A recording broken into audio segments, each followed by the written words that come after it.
Tendo orado, o título dessa mensagem é Olhando para a Redenção. Eu quero te convidar a me acompanhar na leitura de Números 21, versículos 4 a 9. Números 21, versículos 4 a 9, que diz assim a palavra do Senhor. Então os israelitas partiram do Monte Or, pelo caminho do Mar Vermelho, para rodear a terra de Edom.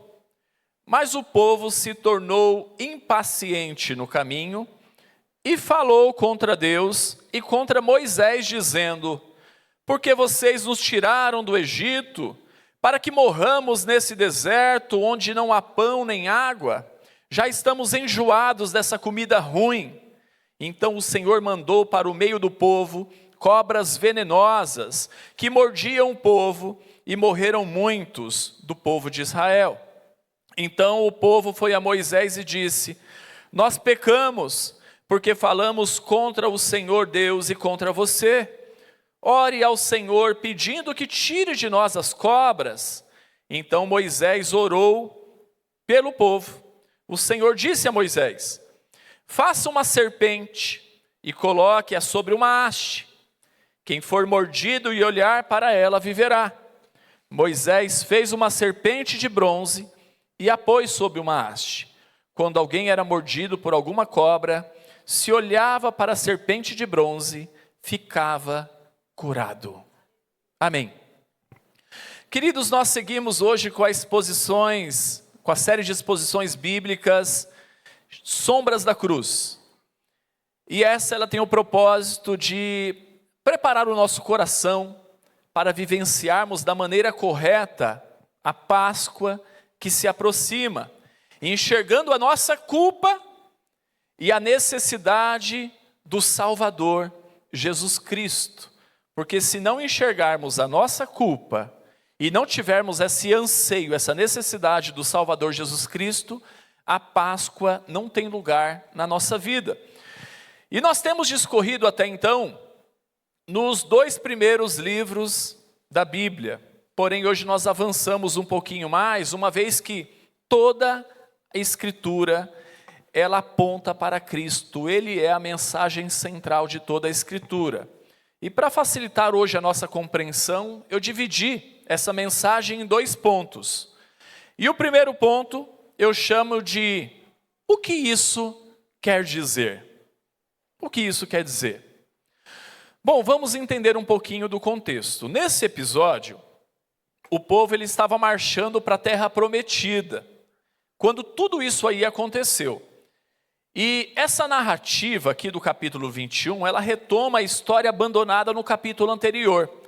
Lá em Números 20, 21, vai dizer que o povo eles tentaram passar por Edom.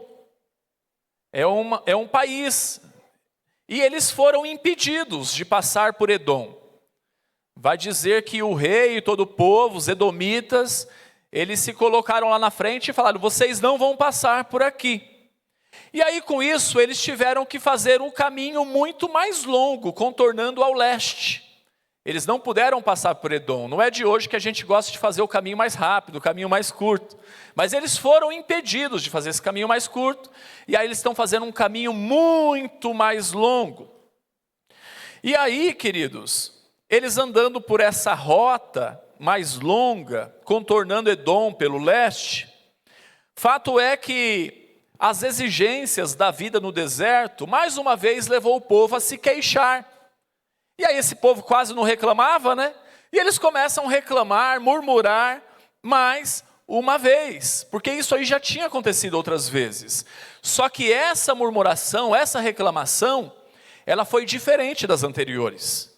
Nas outras vezes, eles reclamavam da liderança, eles reclamavam das condições. Dessa vez, não sei se você se atentou nesse detalhe, a primeira reclamação que eles fazem é contra Deus. E aí depois eles colocam Moisés e tudo o resto. Porque não é de hoje que o povo gosta de reclamar. Não é de hoje. Então, só que nessa vez, o fato diferente, e que Deus ele ficou muito irado com essa situação, foi porque eles reclamaram contra Deus. E por que isso? Isso porque Moisés ele estava resolvido a não travar batalha contra Edom. E aí o povo se rebela com ele e com a direção na qual o Senhor estava guiando a nação. E por que disso? Por quê? Porque se você ler o versículo 1 a 3 do mesmo capítulo 21, você vai ver que eles acabaram de ter uma vitória sobre os cananeus. Só que eles se esqueceram que eles tiveram essa vitória porque eles fizeram um voto diante de Deus. E aí Deus dá a vitória para eles porque eles fizeram esse voto. Só que eles já estavam de peitão estufado e falando assim, pô, a gente acabou de exterminar aí, de vencer um exército inimigo. O que é esses edomitas? Vamos para cima deles também. E aí com isso, queridos, eles começam toda essa reclamação. Só que eles acabaram, queridos, eu volto e reforço isso, de fazer um voto a Deus. Mas eles já estão se rebelando contra quem? Contra Deus. E sabe por que disso? Porque o caráter básico dos israelitas não havia sido mudado. Queridos, se não há transformação de vida, o mesmo pecado ele vem à tona novamente, e novamente, e novamente. Se não tiver transformação de vida, a gente passa uma vida toda lutando pelos mesmos pecados. Às vezes as nossas confissões, elas são apenas um alívio da consciência, apenas para a gente poder aliviar o coração, mas não tem arrependimento nenhum. Porque quando tem um verdadeiro, um genuíno arrependimento, aí o Senhor ele tem liberdade de agir com transformação de vida. Mas tem muitos que vivem, às vezes no mesmo erro, porque a confissão, ela serve apenas para um desencargo de consciência. E é isso que estava acontecendo aqui com o povo. O texto vai dizer que o povo se tornou impaciente no caminho. Amados, a impaciência é porta aberta para o pecado. A impaciência é porta aberta para o pecado. Com a impaciência vem a murmuração, vem o fato do povo falar contra Deus e contra Moisés também. Nós precisamos exercitar em nós a paciência. É muito comum nos dias que nós vivemos, ouvirmos as pessoas dizerem, e talvez até nós mesmos dizemos, que somos impacientes. Mas acontece que quem é impaciente está sempre a um passo de tropeçar e de pecar. A impaciência nos leva a falar e fazer aquilo que não deveríamos, a metermos os pés pelas mãos, e com isso sempre sobra um rastro de destruição. Por quê? Porque não tivemos paciência. Em contrapartida, a paciência é um dos aspectos do fruto do Espírito que está relatado lá em Gálatas 5, nos versículos 22 a 23. Ou seja, se é um dos aspectos do fruto do Espírito, está dizendo aí algo que é indispensável para o discípulo de Jesus Cristo. É aquilo que está na nossa lista, ou pelo menos deve estar, na nossa lista de prioridades. Você que é impaciente, você ora pedindo paciência? Não, muitas vezes a gente já atribui a impaciência até a personalidade. Ah, eu sou impaciente. Como se fosse bonito falar que é impaciente. Mas se é um aspecto do fruto do Espírito, está aí uma causa para você orar. Aí as pessoas vão lá e vão falar assim, não, eu tenho esse fruto e esse fruto. Querido, é um fruto só. Ele está dizendo aspectos do fruto do Espírito. Se você não tem isso em você, você tem que se prostrar e suplicar diante de Deus, para que você possa ver isso sendo desenvolvido na sua vida.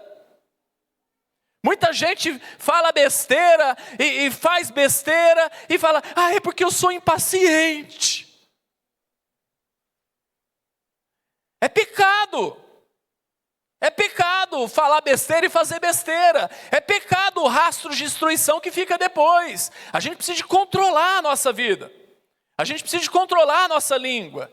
A gente precisa prostrar a nossa carne diante de Deus, suplicando por transformação.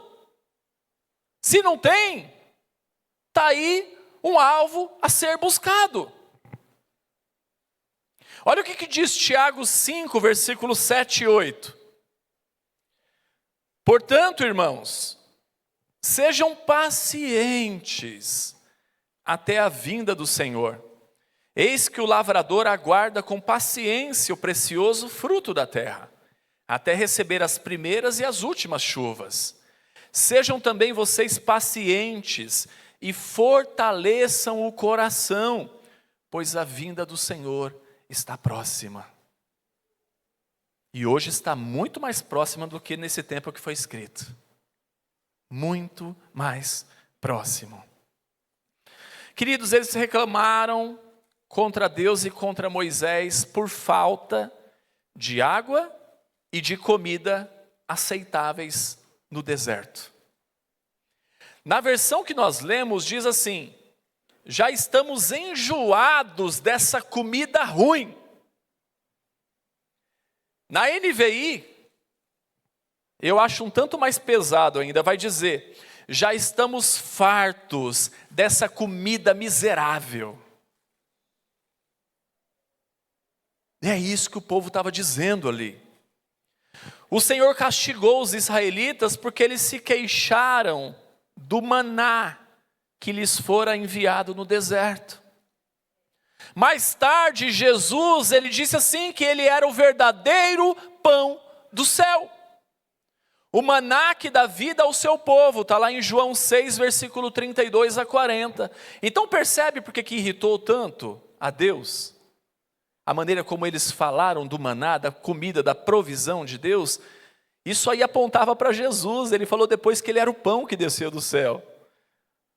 Os israelitas, os pais de vocês, eles comeram daquele pão e eles morreram, mas eu sou o pão que desceu do céu. Eu sou o pão que desceu do céu. E é assim que eles estavam se referindo àquela comida milagrosa. Queridos, rejeitar o maná celestial equivalia a repudiar a graça de Deus. E mais uma vez, essas pessoas se mostram também ignorantes em seu desejo de voltar para o Egito. Seria muito melhor a gente ter ficado lá no Egito. Seria muito melhor. Eles não sabiam o que eles estavam falando. Eles não sabiam. Eles estão lutando contra Deus. Deus está querendo fazer o melhor para esse povo, mas esse povo, ele tem um coração duro. Esse povo é um povo difícil, o povinho difícil. Verdade, nós somos muito difíceis. Nós somos exatamente assim. E a partir desse texto, dentro desse primeiro ponto mesmo, nós podemos aprender 3 coisas da pessoa de Deus que merecem a nossa atenção. A primeira é que o Senhor, que nos ama com amor eterno, Ele pune o pecado. O povo, ele sofreu as consequências dos seus próprios atos.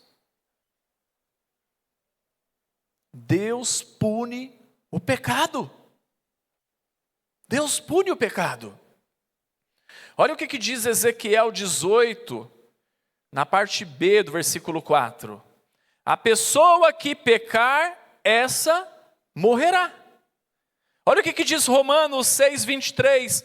Porque o salário do pecado é a morte, mas o dom gratuito de Deus é a vida eterna em Cristo Jesus, nosso Senhor. E Deus, Ele disse que é assim. Aquele que pecar morrerá. E nós vimos que quando o primeiro homem ele pecou lá no jardim, veio a morte. Veio a morte. A morte física. Depois de contados anos, esse ser humano ele passou a morrer. Deus ele criou o homem para poder se relacionar com ele sem a necessidade de uma morte.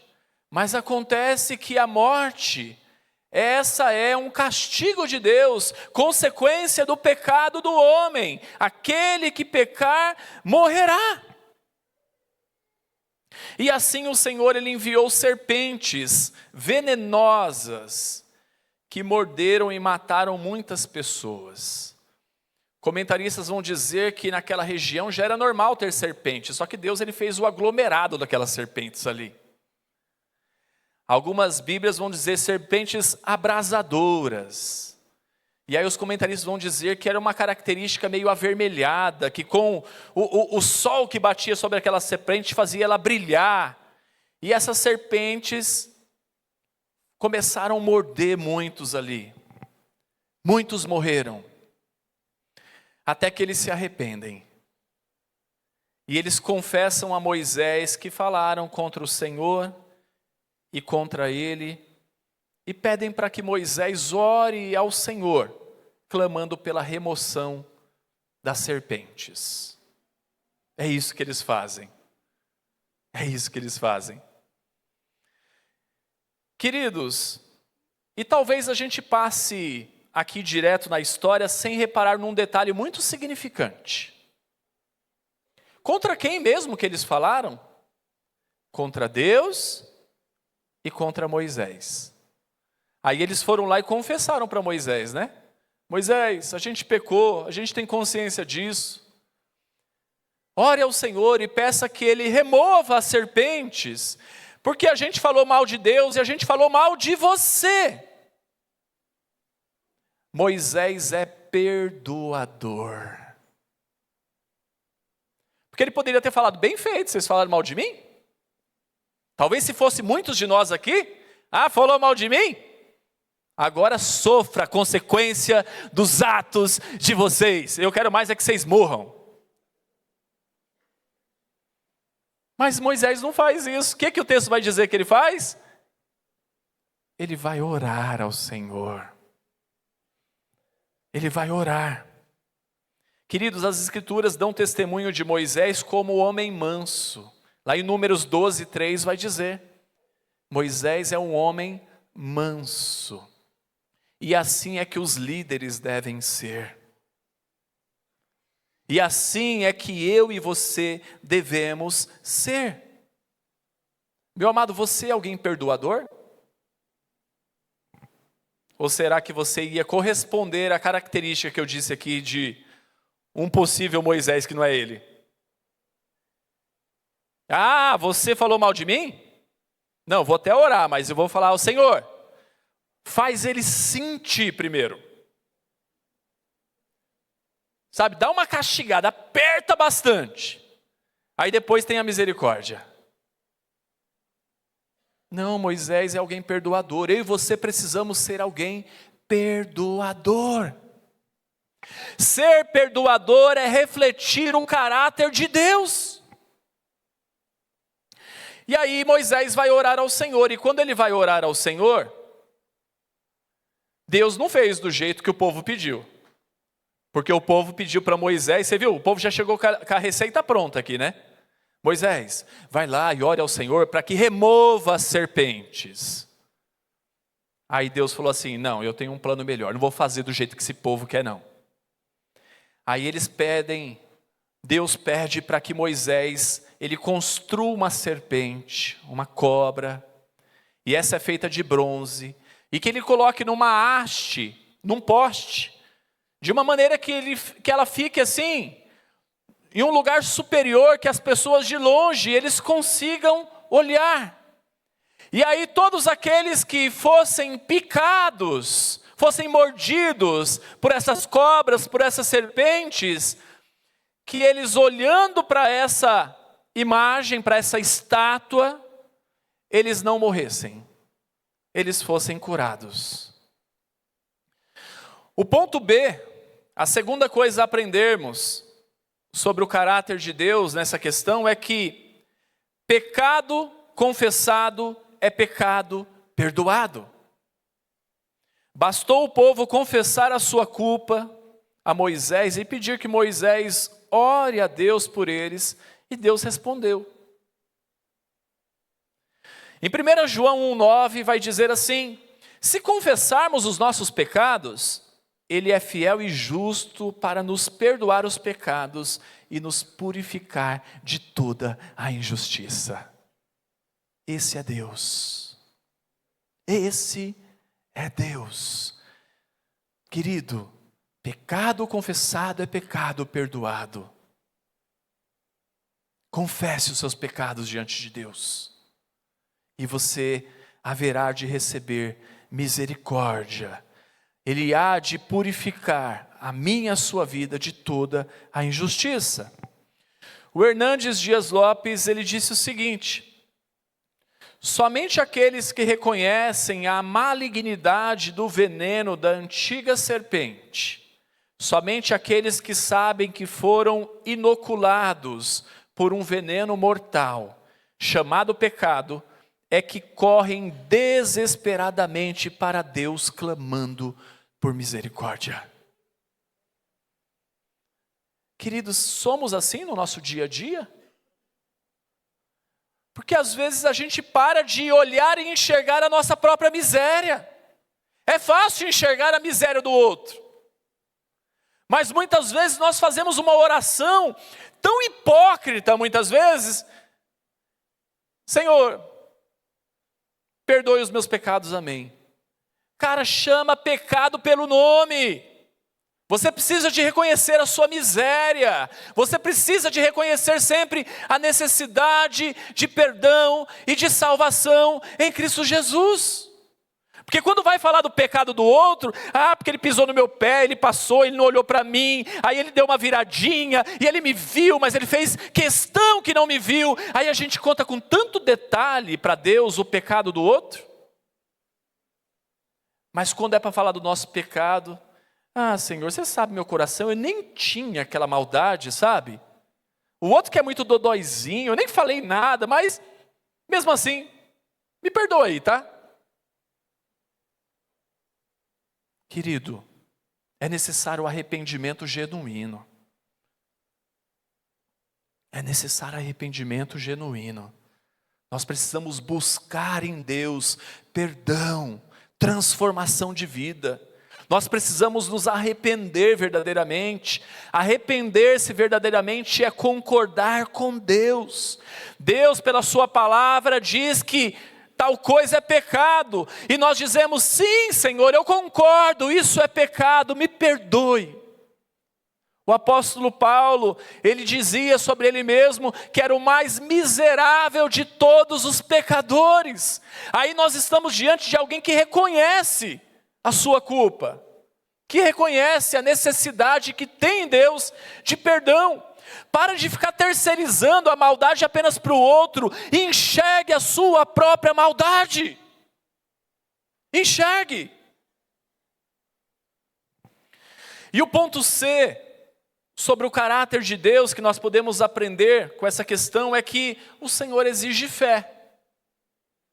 Eles precisariam exercer fé para receber de Deus o cuidado.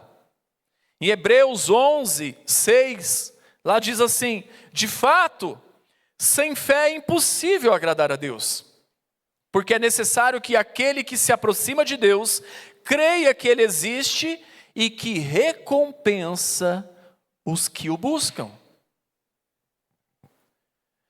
Mas talvez eu e você, com a solução que Deus traz aqui à tona, né? E Moisés chega lá e fala: Deus falou para mim, a gente tem que fazer uma serpente aí, colocar num poste, e é assim que Deus vai fazer. Ele não vai tirar a serpente não, Ele vai deixar a serpente tudo aí no meio de vocês.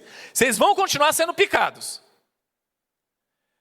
Mas aí, quem olhar para aquela serpente com fé, vai receber cura, não vai morrer não. E talvez eu e você olhemos para esse tratamento e possamos dizer assim: que tratamento médico que é esse aí? Eu nunca ouvi falar. Como assim? Foi picado pela serpente, a serpente vai ficar, mas vai colocar algo que a gente vai contemplar, e aí contemplando, nós seremos curados? Será mesmo? Queridos, acontece que o poder não vinha da serpente, mas de Deus. E por isso, era preciso haver fé para olhar para a imagem de bronze e crer que Deus os curaria. E assim como as mordidas das serpentes, elas foram consequência da ira de Deus, Ele também em sua graça proveu livramento. Até mesmo na ira, na justiça de Deus, tem muita graça, e graças a Deus por isso. Porque se Deus fosse nos dar o que nós merecemos, eu e você estaríamos perdidos. Mas até mesmo na justiça de Deus, superabunda a graça dele. Queridos, eu fico imaginando aqueles homens e o próprio Moisés construindo essa serpente. Eu sou daqueles que quando eu leio alguma coisa eu fico pensando assim, sabe? Falei, caramba, já pensou construindo essa serpente? Puxa vida, como que será que vai ser isso? Será que Deus vai fazer esse mesmo negócio mesmo? Será que foi Deus mesmo que eu ouvi? Será que não é coisa da minha cabeça? E se ninguém for curado? E se esse povo me pegar depois? Eu fico pensando, Moisés construindo isso, o povo ali olhando, porque isso leva um tempo, né? É algo artesanal ali que está acontecendo, né? Para poder fazer aquilo, precisa de estar derretendo lá aquele bronze, né? Precisa de ter todo um trabalho ali. E isso vai contra toda a lógica. Como a contemplação, ao olhar para uma serpente de bronze, curaria aqueles que foram picados? Queridos, o Senhor, Ele dá os mandamentos e nos cabe apenas obedecê-los. Talvez algum deles a gente não encontre lógica nenhuma, mas a obediência a eles nos garante vida. Não queira entender para obedecer, não. Obedeça e ponto. Se contente em ser servo. Em ser servo. Quando a gente quer entender muito, a gente está agindo como Senhor. Quando a gente simplesmente obedece, nós estamos agindo como servos. Se contente em ser servo. João 6,63, na parte B do versículo, diz assim: as palavras que eu lhes tenho falado são espírito e são vida. Em Provérbios 1,33 diz: mas ao que me der ouvidos habitará seguro, tranquilo e sem temor do mal. Tem muita coisa na Bíblia que não tem lógica nenhuma. Mas quando tem obediência, a gente vê o agir de Deus. Quando tem obediência, a gente vê o agir de Deus. Tantos milagres, tantos fatos, que a gente vê sem lógica. Um exército pequeno derrotando um exército enorme. As pragas que nós já vimos. Tanta coisa sem lógica. O povo dá 7 voltas em volta do muro, e aí no último dia trocar as trombetas e dar um grito e o muro cair. Que lógica tem nisso, queridos? Que lógica tem nisso? A pessoa que te acerta uma face, você vai lá e oferece a outra. Que lógica que tem nisso? Mas quando a gente obedece, muitas vezes a gente vê a maravilha do agir de Deus. Não queira entender para obedecer. Obedeça e ponto. Contudo, queridos, ninguém era salvo das mordidas. Não é que Deus ele passou um repelente anticobras no povo e falou, agora, né? Cobra nenhuma vai chegar perto de vocês. Não é igual o Daniel lá na cova dos leões, né? Tá lá na cova dos leões, mas o leão não vai encostar nele. Não foi isso. E está muito claro no texto. O povo continuou sendo mordido. A diferença é que eles olhavam e eram curados, não morriam. Porque se alguém obedecia, se decidia obedecer, olhando para a serpente de bronze, verdadeiramente, com fé e esperança na cura do Senhor, esse recebia. Mas, embora agindo assim eles não morressem, fato é que deveria doer as mordidas das serpentes. Eles continuaram sendo mordidos. E assim é na vida, queridos. A vida machuca. O Senhor nos poupa no mundo, mas Ele não nos poupa do mundo. Não é que a gente aceitou a Cristo, Ele vai colocar a gente dentro de uma redoma de vidro e vai falar assim, ó, vivam aí, aqui está só os que tem um coraçãozinho bom e transformado. E deixa aquele povo ali se matar ali fora. Não, queridos. Foi o mesmo Jesus que Ele disse lá em João 16, 33, na parte B do versículo, que no mundo vocês passam por aflições, mas tenham coragem. Outra versão vai dizer, tenham bom ânimo. Eu venci o mundo. E aí então nós entramos no segundo ponto dessa mensagem. Enquanto a primeira diz o que isso quer dizer, eu chamo essa de o que isso quer dizer mesmo? Mais tarde, Jesus fez referência ao episódio da serpente de bronze para predizer como ele próprio seria executado. Ele seria levantado na cruz da mesma maneira que Moisés levantou aquela serpente num poste, numa haste. Olha o que diz João 3, versículos 14 a 16. E assim como Moisés levantou a serpente no deserto, assim também é necessário que o Filho do Homem seja levantado, para que todo o que nele crê tenha vida eterna. Porque Deus amou o mundo de tal maneira que deu o seu Filho unigênito, para que todo o que nele crê não pereça, mas tenha a vida eterna. Na plenitude dos tempos, Jesus foi elevado sobre uma cruz, para que aqueles que são picados pelo veneno da velha serpente, chamado pecado, possam se tornar espiritualmente íntegros pelo poder de Deus.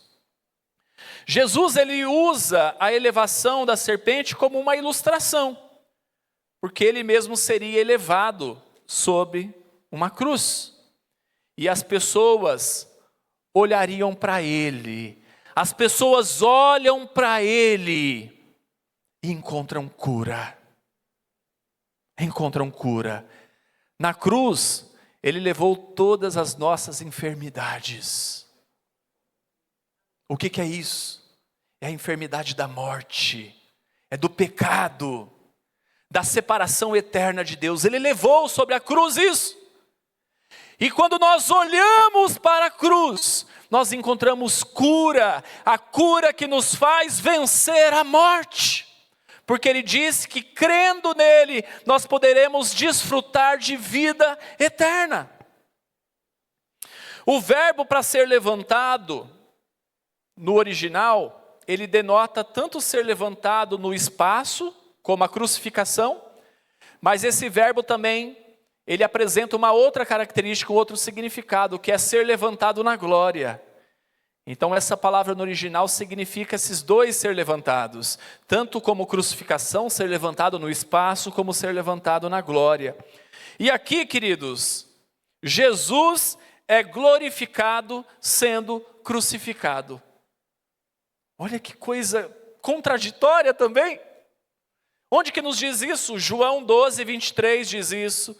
E os versículos 32 a 34 do mesmo capítulo de João 12 também dizem isso.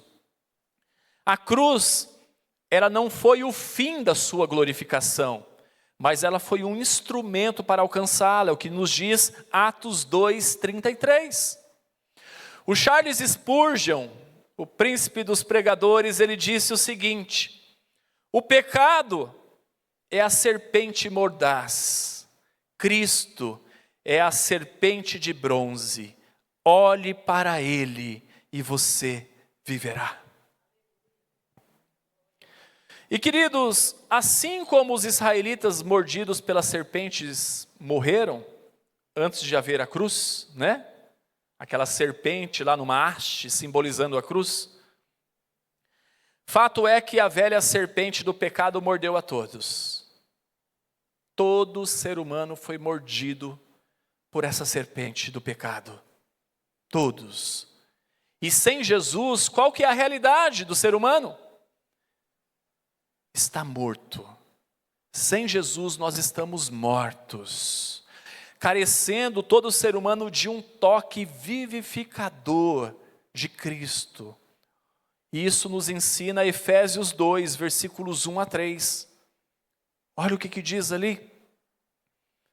Ele lhes deu vida quando vocês estavam mortos em suas transgressões e pecados, nos quais vocês andaram no outro tempo, segundo o curso desse mundo, segundo o príncipe da potestade do ar, do espírito que agora atua nos filhos da desobediência.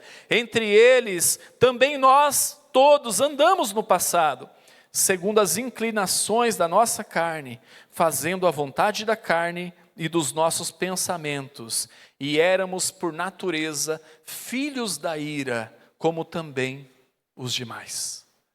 Essa é a realidade de todo ser humano sem Jesus. Mas a partir do momento que Cristo entra na nossa vida, nós recebemos o toque vivificador de Deus. E nós não andamos mais segundo o curso desse mundo, segundo o príncipe da potestade do ar, mas nós andamos para a glória de Deus. Queridos, sem Jesus a realidade é morte. Morte presente, mas morte no porvir também. No passado, os israelitas eles foram curados de uma doença física. E então eles recebem um prolongamento da vida física, da vida mortal deles. Mas acontece que aqueles que olham para Jesus, ele recebe dele vida eterna. Não é meramente um prolongamento de dias, como eles receberam lá no passado, mas aqueles que olham para Jesus, eles recebem o prolongamento de uma vida toda, porque nós vamos desfrutar de vida eterna junto do nosso Senhor. Ele diz que nós seremos arrebatados para junto dele. Ele disse que ele iria preparar morada, e quando ele preparasse essa morada, ele voltaria para nos buscar, para que onde ele estivesse, nós estivéssemos também. Querido, essa é a realidade daqueles que olham para Jesus. Está difícil aqui, olhe para Jesus, porque você viverá para todo e sempre junto dele. Está difícil aqui, olhe para Jesus, porque a sua vida não acaba aqui nesses poucos dias, mas junto dele você viverá para todo e sempre. Porém, somente os que se reconhecem pecadores que olham para Jesus como Salvador.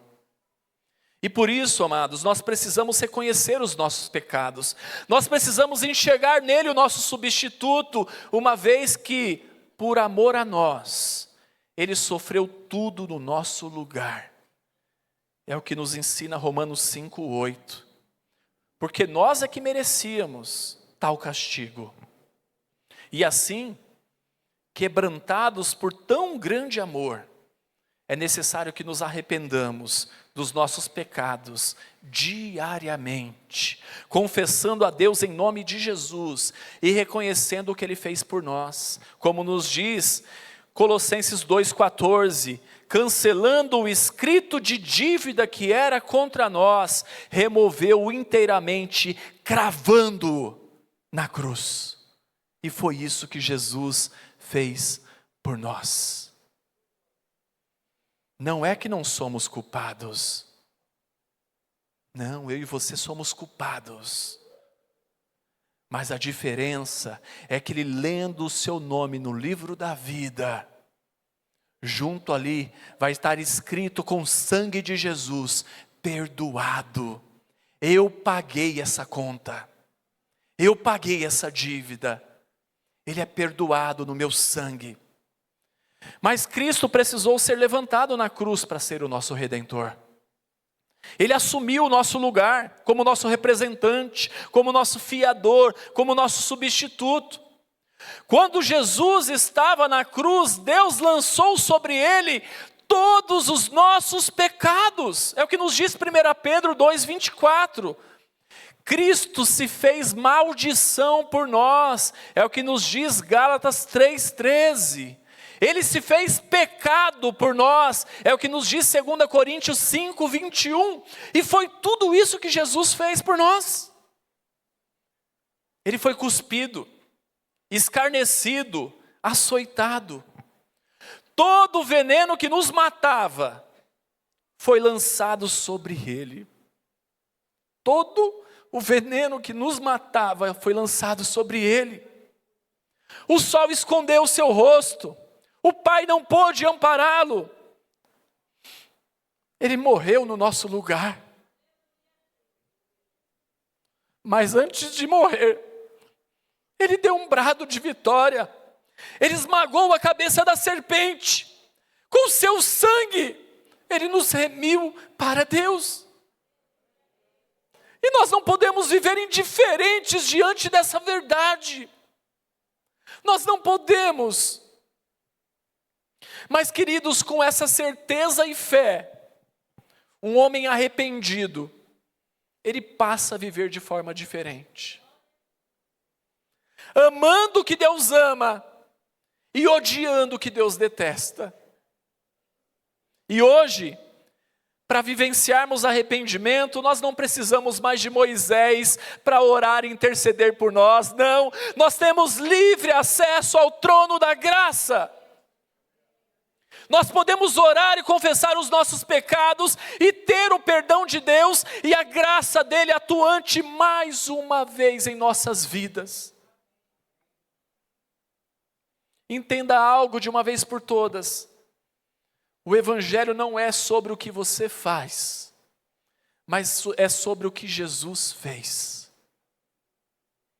A serpente de bronze no deserto que curava quem olhasse para ela é uma imagem de Jesus na cruz. Nós não olhamos para nós mesmos para sermos curados. Não, nós olhamos para Ele. É para Ele que nós olhamos, não está no nosso mérito, não está naquilo que a gente faz, mas está naquilo que Ele fez. E Ele fez de uma vez por todas. Irineu de Lyon, no século II, um dos considerados pais da igreja, ele disse o seguinte: a lei nunca os impediu de crer no Filho de Deus. Não, mas ela até mesmo os exortou a fazer isso, dizendo que o homem não pode ser salvo de outra forma, da velha ferida da serpente, a não ser crendo naquele que, na aparência de carne pecaminosa, é levantado da terra sobre a árvore do martírio, atrai todas as coisas a si e vivifica os mortos. A imagem de metal em forma de serpente, ela serviu de antídoto para o veneno injetado pelos répteis. Mas aqueles que olham para a cruz, arrependidos dos seus pecados e aceitam o sacrifício de Jesus, se apropriam de uma promessa eterna. Charles Erdman, ele estabelece 4 passos muito didáticos da salvação. Acompanhem aí comigo.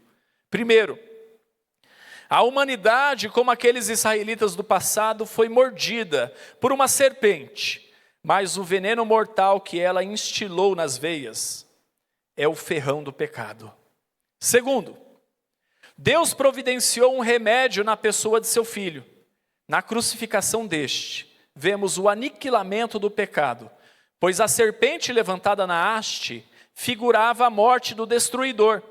Mas como a serpente levantada não era cobra de verdade, e sim de metal, assim Cristo não era de fato pecador, senão somente feito em semelhança de carne pecaminosa. Terceiro, como foi necessário que os israelitas moribundos aceitassem a provisão de Deus e com submissão e fé olhassem para a serpente de cobre, também é necessário que atentemos, arrependidos e cheios de fé, para o Salvador crucificado, e nos entreguemos a Deus como se revela graciosamente em Jesus Cristo. Se recusarmos aceitar a Cristo, pereceremos, mas a fé nele resulta em vida eterna. Quarto e último, tal provisão é feita por Deus em seu amor e é oferecida livremente a todo aquele que crer. Está acessível, queridos. Todos podemos em Cristo Jesus. E é muito interessante, para concluir, que Deus ele assume o risco de transformarmos os sinais físicos e sacramentais em superstições, ao considerarmos que funcionam como mágica, porque é isso que o povo fez. A gente tem uma grande tendência de pegar aquilo que foi feito e não enxergar a essência daquilo e querer repetir. Eu já vi muita gente marchando e dando 7 voltas em volta de um lugar. Eu só nunca vi ninguém cuspindo no barro e passando no olho do outro. Isso aí eu nunca vi, não. Porque as pessoas só pegam aquilo que é conveniente, aquilo que é nojento não pega, né? Então as pessoas têm uma grande tendência de pegar as superstições, aquilo que aconteceu, aquilo que Deus usou com um determinado fim, e de atribuir aquilo como um tipo de sincretismo religioso, de fazer isso uma repetição. E Israel fez exatamente isso.